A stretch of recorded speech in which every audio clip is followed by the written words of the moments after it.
আসসালামু আলাইকুম। বিএনপির ভারপ্রাপ্ত চেয়ারম্যান তারেক রহমানের সঙ্গে গোপন বৈঠক করতে আবারও লন্ডনে গিয়েছেন মার্কিন ভারপ্রাপ্ত রাষ্ট্রদূত ট্রেসি অ্যান জ্যাকবসন। এই মুহূর্তে আওয়ামী লীগের রাজনৈতিক ইস্যুটা হয়ে গেছে একটা ফুটবলের মতন। যেমন ধরেন একজন উপদেষ্টা একটা শট মারলো, বলটা গেল আরেকদিকে, আবার আরেকজন উপদেষ্টা একটা শট মারলো, সেটা গেল একদিকে, প্রধান উপদেষ্টা একটা কিক মারলো, তারপর সমন্বয়করা তারা একটা কিক মারতেছে। আসলে বল কি মানে গোলবারে ঢুকবে নাকি ধরেন এটা আসলে মানে সরাসরির মধ্যে। জামাত ইসলামের ভোট এক লাফে বহুগুণ বৃদ্ধি পেয়ে গেছে। জামাতের একটা ঐতিহাসিক দাবি পূরণ হয়েছে এবং এটা নিশ্চিতভাবে হতে যাচ্ছে। দর্শক, গুরুত্বপূর্ণ একটা বিষয়, আপনারা জানেন যে কয়েকদিন আগে রাষ্ট্রপতি মোহাম্মদ শাহাবুদ্দিনের ছবি অপসারণ করা হয়েছিল সমস্ত বিদেশি মিশন থেকে। হঠাৎ করেই মানে তড়িঘড়ি করে রাতের বেলায় খুব দ্রুত গতিতে এই ছবি অপসারণ করা হয়েছিল। কেন করা হয়েছিল তার ব্যাখ্যা পাওয়া যায়। এই ঘটনার বেশ কিছুদিন পর একটা চিঠি পাওয়া গেছে। বাংলাদেশ জামাত ইসলামী ক্ষমতায় যাবে না, এটি ঠিক করার দায়িত্ব অন্য আরেকটা দলের নয়। তাদের কোনো কার্যক্রম নেই বলে আমাদের লোগোতে কি থাকবে না সেটা নিয়ে স্ট্যাটাস দিতে দিতে তাদের টাইম শেষ হয়ে যায়। আসসালামু আলাইকুম প্রিয় দর্শক শ্রোতা, আশা করি সবাই ভালো আছেন। নতুন একটি ভিডিওতে সবাইকে স্বাগতম। বাংলাদেশের রাজনৈতিক প্রেক্ষাপট নিয়ে ভিডিওর শুরুতেই বেশ কিছু ভিডিওর অংশবিশেষ আপনারা দেখেছেন। মূলত আজকের এই ভিডিওটিতে সেই সকল ভিডিওর বিস্তারিত আলোচনা দেখতে পারবেন। ভিডিওর শুরুতেই যে সকল ভিডিও দেখেছেন তা থেকে ইতিমধ্যেই আন্দাজ করতে পেরেছেন আজকের এই ভিডিওটি কতটুকু গুরুত্বপূর্ণ হতে চলেছে। অতএব চলুন না টেনে একটি লাইক দিয়ে সম্পূর্ণ ভিডিওটি দেখে আসি। গুরুত্বপূর্ণ একটা বিষয়, আপনারা জানেন যে কয়েকদিন আগে রাষ্ট্রপতি মোহাম্মদ শাহাবুদ্দিনের ছবি অপসারণ করা হয়েছিল সমস্ত বিদেশি মিশন থেকে। হঠাৎ করেই মানে তড়িঘড়ি করে রাতের বেলায় খুব দ্রুত গতিতে এই ছবি অপসারণ করা হয়েছিল। কেন করা হয়েছিল তার ব্যাখ্যা পাওয়া যায়। এই ঘটনার বেশ কিছুদিন পর একটা চিঠি পাওয়া গেছে, যেখানে রাষ্ট্রপতি মোহাম্মদ শাহাবুদ্দিন পররাষ্ট্র উপদেষ্টাকে চিঠি লিখেছেন এবং সেখানে তিনি অনুযোগ, ক্ষোভ, দুঃখ প্রকাশ করেছেন। জুলকারনাইন সাইর, আল জাজিরার অনুসন্ধানী সাংবাদিক, তিনি সেই চিঠিটি প্রকাশ করেছেন। এখানে বলা হচ্ছে যে বিদেশে অবস্থিত বাংলাদেশি দূতাবাস এবং কনসুলেট অফিস থেকে রাষ্ট্রপতি মোহাম্মদ শাহাবুদ্দিনের ছবি অপসারণের নির্দেশনা দেয় পররাষ্ট্র মন্ত্রণালয়। সম্প্রতি বিভিন্ন দেশের বাংলাদেশি দূতাবাস থেকে রাষ্ট্রপতির ছবি সরিয়ে ফেলা হয়েছে বলে গণমাধ্যমে খবর প্রকাশ। তবে বিষয়টি নিয়ে পররাষ্ট্র উপদেষ্টা মোহাম্মদ তৌহিদ হোসেনকে একটি চিঠি পাঠিয়েছেন শাহাবুদ্দিন আহমেদ রাষ্ট্রপতি। বুধবার নিজের ভেরিফাইড ফেসবুক পেজে ওই চিঠি প্রকাশ করে তথ্য জানান অনুসন্ধানী সাংবাদিক জুলকারনাইন সাইর খান। গত 28শে সেপ্টেম্বর 2025-এ রাষ্ট্রপতি এই চিঠিতে স্বাক্ষর করেন। তবে পররাষ্ট্র উপদেষ্টা তৌহিদ হোসেন এখনো চিঠিটি পেয়েছেন কিনা তা নিশ্চিত করা যায়নি। বিশ্বব্যাপী বাংলাদেশের কূটনৈতিক অফিস থেকে আমার ছবি অপসারণের ঘটনার কথা উল্লেখ করে ওই চিঠিতে রাষ্ট্রপতি বলেছেন, রাষ্ট্রপতির আসনে আসীন এবং দায়িত্ব পালনরত দেশের রাষ্ট্রপতি যেন অপদস্থ না হয় সেই জন্য কি কৌশলী পদক্ষেপ নেওয়া যেত না। তিনি বলেন, আমি রাষ্ট্রপতি হিসেবে সাংবিধানিক দায়িত্ব নিষ্ঠার সাথে পালন করে যাচ্ছি, সরকারকে সর্বাত্মক সহযোগিতা করছি, স্বাধীনতার পর থেকে আজ পর্যন্ত যা হয় নাই তাই করছি, প্রায় অর্ধশতাধিক অর্ডিন্যান্স জারি করে সরকারকে আইনগত পূর্ণ সহযোগিতা করে যাচ্ছি। সরকার আইনগতভাবে সবল অবস্থানে আছে। 5 আগস্ট থেকে 8 আগস্ট 2024 পর্যন্ত দেশের সংকটকালে আমার কার্যক্রম প্রণিধানযোগ্য। পরবর্তী সময় সরকারের উত্থাপিত সকল কার্যক্রমে আমার অবস্থান স্বতঃস্ফূর্ত এবং ইতিবাচক। তবে কেন ছবি অপসারণের ক্ষেত্রে এরূপ দৃষ্টিকটু উদ্যোগ নেওয়া হলো তিনি জানতে চেয়েছেন। জিরো পোর্ট্রেট নীতি সরকার অনুসরণ করছে, এতে রাষ্ট্রপতির পূর্ণ সমর্থন রয়েছে বলেও তিনি জানান। তিনি বলেন, আমি তো আবদার করি নাই যে আমার ছবিকে দায় মুক্তি দেওয়া হোক। আমার ছবি অপসারণের ক্ষেত্রে এই নীতি কৌশলে বাস্তবায়ন করলে গণমাধ্যমের খোরাক খাওয়া থেকে এড়ানো যেত। এক্ষেত্রে মানসিকভাবে আমার পূর্ণ সহযোগিতা থাকে। তিনি বলছেন যে আমার ছবি রাখতেই হবে এমন তো কথা আমি বলিনি। এই সরকারের এই নীতিটাই বাস্তবায়ন করা যেত, কিন্তু কৌশলে এইভাবে তড়িঘড়ি করে কেন? এক রাতের মধ্যে প্রতিযোগিতামূলকভাবে আমার ছবিটি অপসারিত হয়ে শুধু গণমাধ্যমের উপজীব্য নয়, বরং সামাজিক যোগাযোগের মাধ্যমে বিশ্বব্যাপী আমার সম্মান ভুলুণ্ঠিত হলো। মুক্তিযুদ্ধে অবদান রাখা একজন সচেতন নাগরিক এবং বীর মুক্তিযোদ্ধা হলো অপমানিত। চিঠি শেষে এই বিষয়ে কোনো অনুযোগ নেই, আর্তনাদ আছে বলে জানান রাষ্ট্রপতি মোহাম্মদ শাহাবুদ্দিন। এটা আসলে এখনো রহস্যই হয়ে থাকলো। কেন পররাষ্ট্র উপদেষ্টা বা পররাষ্ট্র দপ্তর থেকে এই ব্যাপারে ব্যাখ্যা দেওয়া হলো না, এটা আমিও পরিষ্কার না। কি এমন ঘটলো যে তড়িঘড়ি করে এক রাতের মধ্যে সব মানে ছবি সরাতে হবে? মানে এটা তো সরকার তো একটা নিয়ম মাফিক অবস্থার মধ্যে দিয়ে যাইতে পারতো। এটা কেন করানো? যেখানে রাষ্ট্রপতি আছে, তিনি তার পদে বহাল আছেন, কিন্তু তার ছবি সরানোর ব্যাপারে এইরকম তড়িঘড়ি কেন করা হলো, এটা একটা প্রশ্ন। তবে রাষ্ট্রপতি শাহাবুদ্দিন তিনি কিন্তু বিষয়টি ছাড় দেননি। তিনি ভীত সন্ত্রস্ত হয়ে বিষয়টি অ্যাভয়েড করলেন। আচ্ছা ঠিক আছে, আমি তো টিকে আছি, তা না, তিনি এটার একটা মানে প্রতিবাদ রাখলেন। বিএনপির ভারপ্রাপ্ত চেয়ারম্যান তারেক রহমানের সঙ্গে গোপন বৈঠক করতে আবারও লন্ডনে গিয়েছেন মার্কিন ভারপ্রাপ্ত রাষ্ট্রদূত ট্রেসি অ্যান জ্যাকবসন। এবং এটা নিয়ে বাংলাদেশে এখন রাজনৈতিক পাড়া পুরো সরগরম যে কেন এই 1 মাসের ব্যবধানে দ্বিতীয়বারের মতো তারেক রহমানের সঙ্গে বৈঠক করার জন্য লন্ডনে উড়াল দিয়েছেন মার্কিন রাষ্ট্রদূত ট্রেসি অ্যান জ্যাকবসন। কি সেই গুরুত্বপূর্ণ ব্যাপার? আপনারা জানেন যে মার্কিন রাষ্ট্রদূত সহ সকল রাষ্ট্রদূতদের দৌড়ঝাঁপ একদম চোখে পড়ার মতো। বাংলাদেশে বিদেশি কূটনীতিকদের এভাবে এর আগে কখনো সক্রিয় দেখা যায়নি। জামাতের আমিরের সঙ্গে আবার মনে হয় যে পৃথিবীর কোন রাষ্ট্রদূতের দেখা করার বাদ নাই ভারত ছাড়া। সিরিজের পর সিরিজ দেখা করতেছেন, এমনকি সেই ফুটবল জগতের আর্জেন্টিনা, ব্রাজিল রাষ্ট্রদূতও দেখা করা শেষ। মার্কিন রাষ্ট্রদূত দফায় দফায় বিভিন্ন জায়গায় বৈঠক করেছেন, এর আগে বৈঠক করেছেন, তারেক রহমানের সঙ্গে তিনি লন্ডনে গিয়ে বৈঠক করেছেন, আবারও তিনি যাচ্ছেন।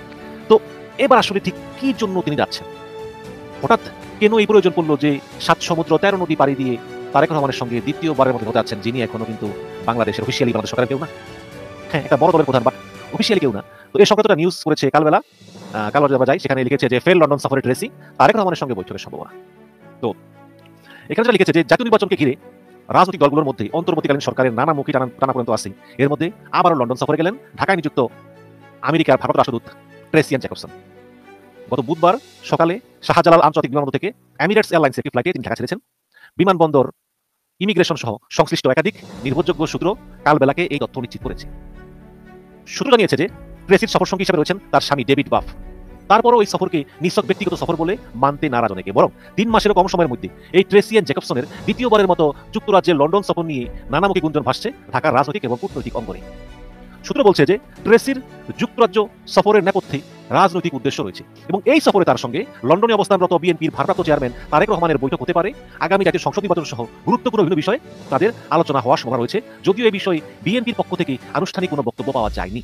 এবং এর আগে গত জুলাই মাসের দ্বিতীয় সপ্তাহে লন্ডন সফরে গিয়ে তারেক রহমানের সঙ্গে প্রথম দফায় বৈঠক করেছিলেন এই ট্রেসিয়ান জ্যাকবসন। ওই বৈঠকে বাংলাদেশের ত্রয়োদশ জাতীয় নির্বাচন এবং সরকার গঠন নিয়ে বিএনপির ভাবনা ও পরিকল্পনা নিয়ে দুজনের মধ্যে আলোচনা হয় বলে সে সময় গণমাধ্যমকে জানান তারেক রহমানের পররাষ্ট্র বিষয়ক উপদেষ্টা হুমায়ুন কবির।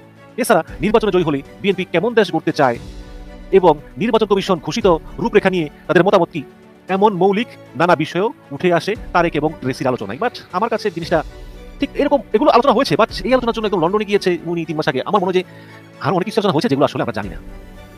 তো তো এর আগেও আপনারা জানেন যে নির্বাচন এবং দেশের রাজনৈতিক প্রেক্ষাপট নিয়ে লন্ডনে গিয়ে তারেক রহমানের সঙ্গে একান্ত বৈঠক করেন ডক্টর মোহাম্মদ ইউনূস। মূলত ওই বৈঠকের পরই আগামী বছরের ফেব্রুয়ারিতে জাতীয় নির্বাচনের ব্যাপারে একটা সুস্পষ্ট ঘোষণা আসে অন্তর্বর্তীকালীন সরকারের পক্ষ থেকে। তো এই যখন অবস্থা, তখন এই 3 মাসেরও কম সময়ের মধ্যে ট্রেসিয়ান জ্যাকবসন পুনরায় লন্ডন গেলেন, এটা নিয়ে ব্যাপক কৌতূহল সৃষ্টি হয়েছে এবং তার এবারের সফর যুক্তরাষ্ট্রের ট্র্যাক টু ডিপ্লোমেসির অংশ হিসাবে দেখছেন রাজনৈতিক বিশেষজ্ঞরা।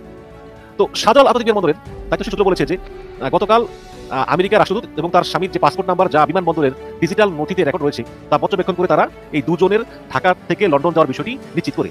তো এই মার্কিন রাষ্ট্রদূত ট্রেসিয়ান জ্যাকবসন এবং তার স্বামী ডেভিড বাফ সকাল 11টা 5 মিনিটে এমিরেটস এয়ারলাইন্সের ফ্লাইট EK 583 যাত্রা করেন এবং এই ফ্লাইটটি দুবাইতে যাত্রাবিরতি দিয়ে লন্ডনের উদ্দেশ্যে রওনা করার শিডিউল রয়েছে। এবং 12 থেকে 14 ঘন্টা জানা গেছে যে এই ট্রেসিয়ান জ্যাকবসন তিনি 1 সপ্তাহ যুক্তরাজ্যে লন্ডনে অবস্থান করবেন। তবে ঢাকায় যুক্তরাষ্ট্র দূতাবাসের এক কর্মকর্তার দাবি এটি একটি পূর্ব নির্ধারিত সফর, তিনি CDA ছুটিতে আছেন। তারেক রহমানের সঙ্গে এবারের সফরেও ভারপ্রাপ্ত রাষ্ট্রদূতের ফের বৈঠক হবে কিনা এ বিষয়ে অবগত রপ্তানি কর্মকর্তারা বলেন যে এর আগেও তিনি যে তারেক রহমানের সঙ্গে নিজে গিয়ে বৈঠক করেছেন তা আমরা দূতাবাসের মাত্র অল্প কয়েকজন ছাড়া আর কেউ জানে না। আসলে গুরুত্বপূর্ণ বিষয়গুলো রাষ্ট্রদূত গোপনীয় রাখতে চান, তিনি এগুলো দূতাবাসের কারোর সঙ্গেও শেয়ার করেন না। এবং আরও জানা গেছে যে যুক্তরাষ্ট্রের ভারত রাষ্ট্রদূত ট্রেসিয়ান জ্যাকবসনের এবারের সফরে তারেক রহমানের সঙ্গে লন্ডনের একটি নিরাপদ স্থানে বৈঠক হবে, যাতে আলোচনা থাকবে নির্বাচনী রোডম্যাপ, বিরোধী দলের নিরাপত্তা নিশ্চিতকরণ। এই বিরোধী দলটা কি, মানে বিরোধী দলের নিরাপত্তা নিশ্চিতকরণ, এই বিরোধী দলটা কি আওয়ামী লীগ? অন্যান্য যে বিরোধী দল আছে, মানে বিরোধী দলটা এখন কি, এখন সবাই বিরোধী দল, সরকার তো কেউ নাই, আমি জানি না। আন্তর্জাতিক পর্যবেক্ষকদের ভূমিকা এবং নির্বাচন নিয়ে শেষ সময়ে দলের পক্ষ থেকে কি সিদ্ধান্ত নেওয়া হয়েছে, হ্যাঁ ঠিক আছে, এটা পিআর এবং মানে নির্বাচনের পদ্ধতি নিয়ে জামাতের যেই দাবি দাওয়া এগুলো নিয়ে আলোচনা হতে পারে। তাছাড়া ভোটে জিতে ক্ষমতা এলে বিএনপি দেশে আইন শৃঙ্খলা ফিরিয়ে আনতে পারবে কিনা তা নিয়েও আলোচনা হতে পারে। আমি জানি না, হয়তোবা সংস্কার করে আওয়ামী লীগকে ফিরিয়ে আনা যায় কিনা। আমরা মানব জমিনের সম্পাদক মতিউর রহমান চৌধুরীর কথা দেখেছি যে আমেরিকা এবং ইংল্যান্ডের চেষ্টা আছে যাতে আওয়ামী লীগকে সংস্কার করে শেখ হাসিনাকে বাদ দিয়ে নতুন করে সাজিয়ে আসলে নির্বাচন আনা যায় কিনা, এই ধরনের আলোচনা কিন্তু আছে বাজারে, যদিও আমরা এখনো এগুলো নিয়ে কেউ মুখ খুলে না। সে ব্যাপারেও আলোচনা হতে পারে, কারণ বিরোধী দলের নিরাপত্তা নিশ্চিতকরণ। তো বিরোধী দল তো বলতে তো এখন আমি একটাই দেখি আওয়ামী লীগ এবং তাদের উপরই ধরপাকড় চলতেছে। তো এটা নিয়েই হয়তো আলোচনা হবে, এই আর কি। তো আমেরিকার সাবেক একজন কূটনীতিক কালবেলাকে বলেন যে জুলাইয়ের বৈঠক ছিল এটা প্রাথমিক বৈঠক, কিন্তু এবার যদি বৈঠক হয় তাহলে তা হবে আরো গভীর। এবং যুক্তরাষ্ট্র বাংলাদেশের নির্বাচনকে দক্ষিণ এশিয়ার স্থিতিশীলতার সঙ্গে যুক্ত করে দেখেছে এবং তারেক রহমানের সঙ্গে এই সংলাপ বিএনপির আন্তর্জাতিক অবস্থানকে আরো শক্তিশালী করবে। তবে গত জুলাইয়ে তারেক রহমানের সঙ্গে ট্রেসির বৈঠক নিয়ে বাংলাদেশের রাজনৈতিক দলগুলো কিছুটা অস্বস্তি ছিল। তাদের মতে যে আমেরিকার এমন তৎপরতা বাংলাদেশের অভ্যন্তরীণ বিষয়ে হস্তক্ষেপের শামিল, এছাড়া বরাবরই নির্বাচন এলেই আমেরিকার হস্তক্ষেপ বেড়ে যায়। তো গত 12ই জুলাই লন্ডনে হওয়া যে ট্রেসিয়ান জ্যাকবসন এবং তারেক রহমানের মধ্যে যে বৈঠক, ওই বৈঠক কিন্তু ছিল গোপনীয়, অনানুষ্ঠানিক এবং বিভিন্ন সংবাদ মাধ্যম এবং কূটনৈতিক চ্যানেলের মাধ্যমে এর বিবরণ প্রকাশিত হয়। ওই বৈঠকে উভয় পক্ষ বাংলাদেশের রাজনৈতিক পরিস্থিতি, আগামী জাতীয় নির্বাচনের প্রস্তুতি এবং বিরোধী দলের অংশগ্রহণের সুযোগ। আমি বুঝলাম না এই বিরোধী দলের অংশগ্রহণ বলতে আপনি ক্লিয়ার করতেছেন না কেন? বিরোধী দল তো এখানে কেউ নাই, এখানে তো নির্বাচন হয় নাই, অন্তর্বর্তীকালীন সরকার, সবাই বিরোধী দল, সরকারি দল। এখানে বিরোধী দলের অংশগ্রহণের সুযোগ মানে বলতে কি বোঝাচ্ছে না আওয়ামী লীগ? এটা কিন্তু কালবেলাকে স্পষ্ট করতে হবে। কালবেলা তো আবার কিছু আছে আর কি, মানে ওই যে ভারত প্রীতি রয়েছে, অনেকে বলেন যে এটা ভারতের ডিপ স্টেটের পত্রিকা। তো বিরোধী দলের অংশগ্রহণের সুযোগ এবং মানবাধিকার সংক্রান্ত বিষয় সহ বিভিন্ন ইস্যুতে আলোচনা করে বিএনপির পক্ষ থেকে সেই বৈঠককে আমেরিকার সঙ্গে তাদের সম্পর্কের জোরদারের একটি ইতিবাচক পদক্ষেপ হিসেবে দেখা হয়। তো এ প্রসঙ্গে ঢাকায় পররাষ্ট্র মন্ত্রণালয়ের দায়িত্বশীল কর্মকর্তা বলেন যে জুলাইয়ে লন্ডনের বৈঠকের পর আমেরিকার পক্ষ থেকে বাংলাদেশ সরকারের উপর নির্বাচনী সংস্কারের চাপ বেড়েছে। ভালো কথা, সরকারের উপর বেড়েছে। এমনকি মার্কিন পররাষ্ট্র দপ্তরের একটি বিবৃতি বলা হয় যে আমেরিকা একটি অংশগ্রহণমূলক মানে কি ওই আওয়ামী লীগের সহ স্পষ্ট করেন এবং স্বচ্ছ নির্বাচনের পক্ষে। এছাড়া পলিটিক্যাল পার্টিগুলোর সঙ্গে বৈঠক নিয়ে বরাবরের দাবি যে তাদের নীতি তারা সব পলিটিক্যাল পার্টির সঙ্গে সংলাপ চালিয়ে যাবে। ভালো কথা জান। তো এখন প্রশ্ন হচ্ছে যে ট্রেসি এন জ্যাকবসনের এই ট্র্যাক টু ডিপ্লোমেসি কি, যে ট্র্যাক টু ডিপ্লোমেসির মাধ্যমে তিনি তারেক রহমানের সঙ্গে বৈঠক করবেন, এটি হচ্ছে একটি অনানুষ্ঠানিক চ্যানেলের মাধ্যমে রাজনৈতিক বার্তা আদান প্রদান নিয়ে এটা সিস্টেম আর কি। যদিও ট্রেসির এবারে সফরের সঙ্গে তার স্বামী থাকায় সফরটি ব্যক্তিগত বলে দাবি করা হলেও এটি মানছেন না বিশ্লেষকরা। তাদের মতে এটি আমেরিকার ট্র্যাক টু ডিপ্লোমেসি, যা অনানুষ্ঠানিক চ্যানেলের মাধ্যমে রাজনৈতিক বার্তা আদান প্রদান। আমি আশা করছি সম্পূর্ণ ভিডিওটি দেখেছেন এবং এই ভিডিওর সাপেক্ষে আপনার কি মতামত অবশ্যই কমেন্ট বক্সে জানিয়ে যাবেন। ভিডিওটি ভালো লেগে থাকলে শেয়ার করতে ভুলবেন না। আমাদের এই চ্যানেলে নতুন হয়ে থাকলে চ্যানেলটি সাবস্ক্রাইব করে চ্যানেলের পাশে থাকবেন। আর যারা ইতিমধ্যে চ্যানেলটি সাবস্ক্রাইব করেছেন তাদেরকে অসংখ্য ধন্যবাদ। দেখা হবে নতুন কোনো ভিডিও নিয়ে, ততক্ষণ সবাই সুস্থ থাকবেন। আল্লাহ হাফেজ।